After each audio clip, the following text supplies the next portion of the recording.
Well, let's get to our questions in a moment. I do have an exit question for you, but that's for the exit, so we'll save time for that. Let's put Douglas. Let's get Douglas up to the microphone, and then we'll go to Lucas as well. Now, by the way, these are open to you. We're talking about some of the key topics here, but these are your questions. So have we got Douglas ready to go? All right. Hi, I'm in not the form Douglas. of a question, let's hear it. My name is Veronica. I'm a sophomore here at New England College.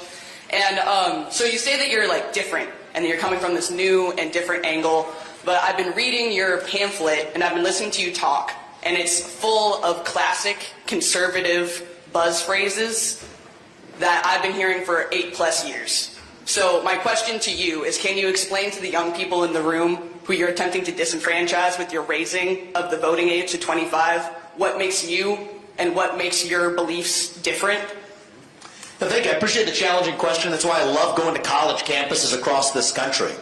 One of the things that I do is not only come to places like this, talk to all parts of the media. So I think that one of the mistakes that conservatives have made, and I'm trying to be different here by practicing what we preach, is we talk to everybody. Many conservatives say they won't talk to certain networks that treat them unfairly. Our policy is we talk to everybody 360 degrees. My view is we don't have to agree on everything. That'd be weird if all of us in this country agreed on every issue. But we do have to respect your right to speak just as I get mine in return. That's part of the American bargain. And that's one of the things that's at great risk in this country today, is our culture of free speech. Many on the right don't live up to it. Many on the left don't live up to their one-time embrace of free speech and open debate either. Here's the other thing is, I know you didn't refer to my view that every high school senior should have to and be able to pass the same civics test that every immigrant has to pass in order to become a voting citizen of this country.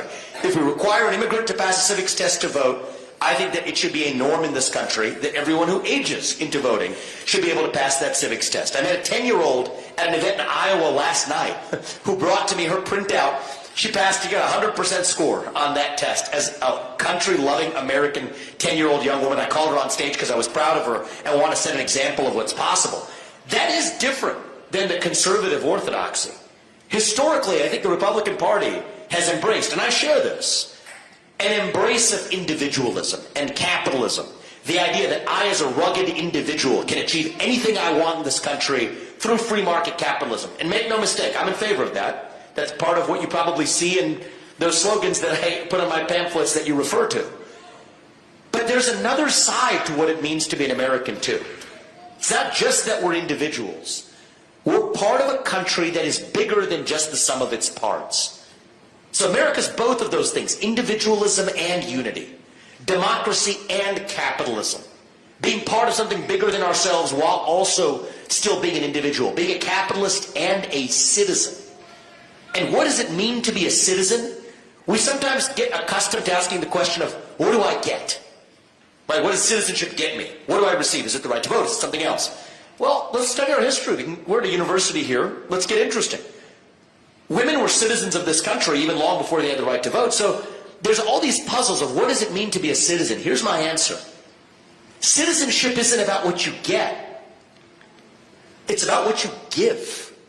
It's about the duty you bear as a citizen. And so I do think that we have a duty as citizens to know something about our country, to serve our country in some way. And no, that one's not a traditional Republican talking point. It's not a Democrat one either. But I think that's what we're going to need to revive national pride, is all of us have to embrace our civic duties and have skin in the game. And I'm confident we can get there, and I'm betting on your generation to think outside the traditional partisan boxes of Republicans or Democrats to lead us there too. So don't take my orthodoxies for granted, but don't take somebody else's either. And as long as you're thinking independently and answering that question for yourself, I'm confident our country's best days are still going to be ahead of us.